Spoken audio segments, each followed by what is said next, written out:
Ladies and gentlemen, in this third video of my discussion on African continental security, I would want to now draw some conclusions from what we have discussed based on the materials, the books that we've been able to look at.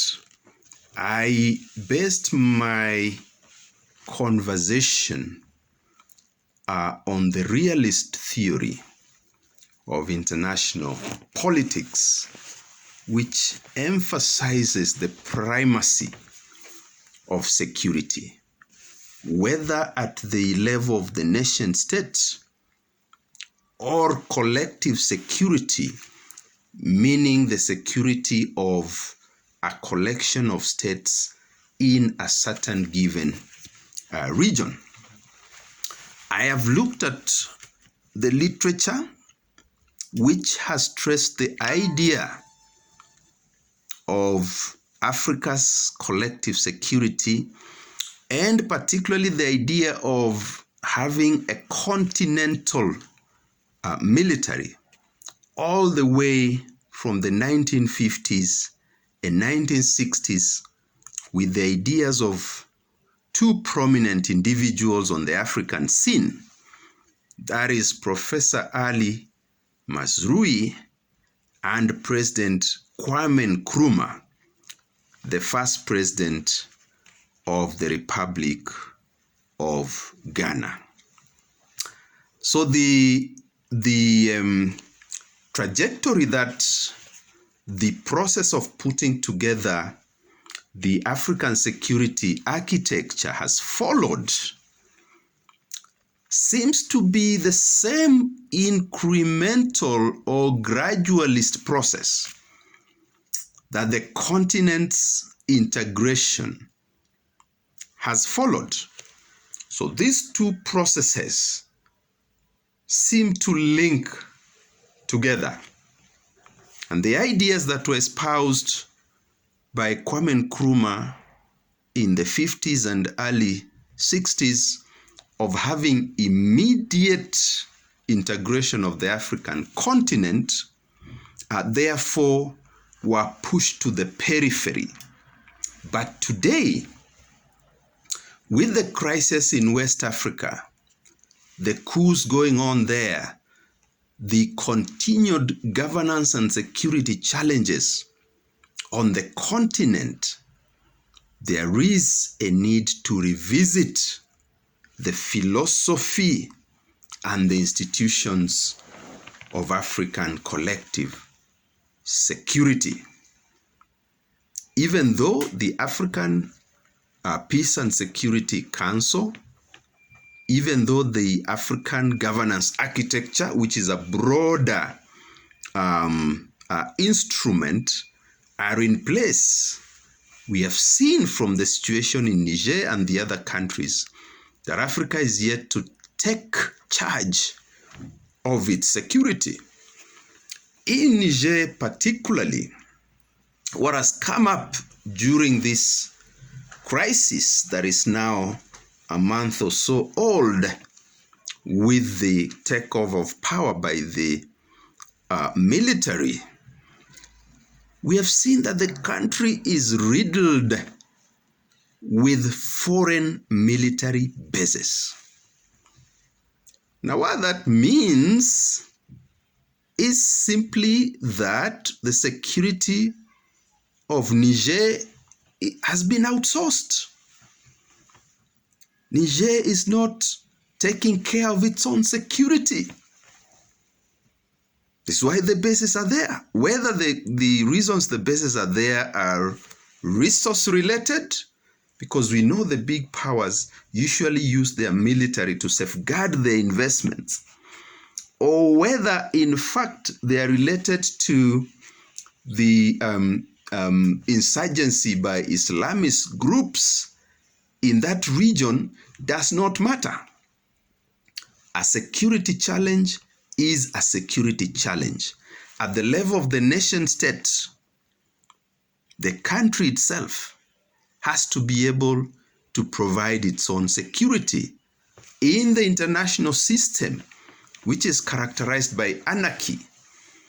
If you outsource your security to other agencies or other countries, then those countries and their interests will control you, so you will be nothing but a vassal state.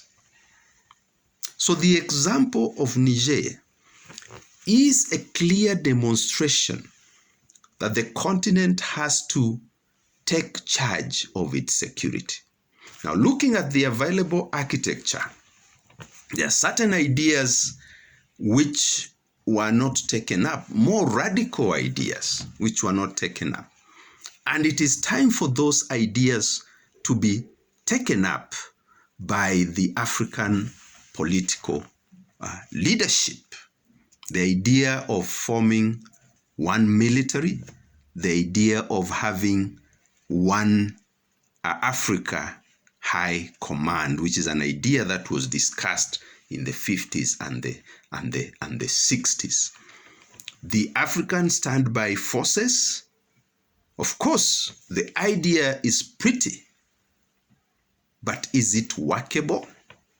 Doesn't it just present friction between these? What are the areas of demarcation? There are many questions that as African scholars, as African activists and politicians, we must pose on the infrastructure that exists. The fact that there are so many military bases in Africa signifies that Africa's security continues to be outsourced. There is a clear and immediate need to kick out all these military bases, and that can only happen if Africa takes charge of its own security. The existing framework has to be looked at very critically. The more radical ideas have to be embraced. Africa should be negotiating with other regions, with other powers as one unit on its security. Even if we are still to benefit from training, from building of our capacity, from security materials, but that should be done from a centralized place. And that will help to avoid a situation where you have all these military bases that in fact are not for your security, and in fact may indeed be a security threat to the African people and to the different countries. Now, this idea should go with a fast-tracked integration of the continent. We cannot continue to have these mini-states which are controlled by and manipulated from outside. There is need, therefore, for the formulation of the security system, a more unified, a more centralized security system, to go together with the idea of fast-tracking the integration process.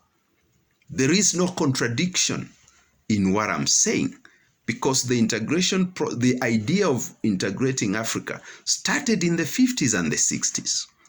It didn't have to take a gradualist approach at all, because this is what has continued to disempower the African continent, especially considering that the regional economic communities are heavily funded by external interests, and they are also based on a neoliberal philosophy which only looks at Africa as a market and a source of raw material. So these processes must go together and must meet at one point.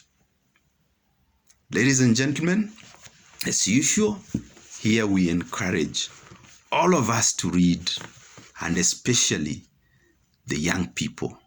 Thank you for listening to me.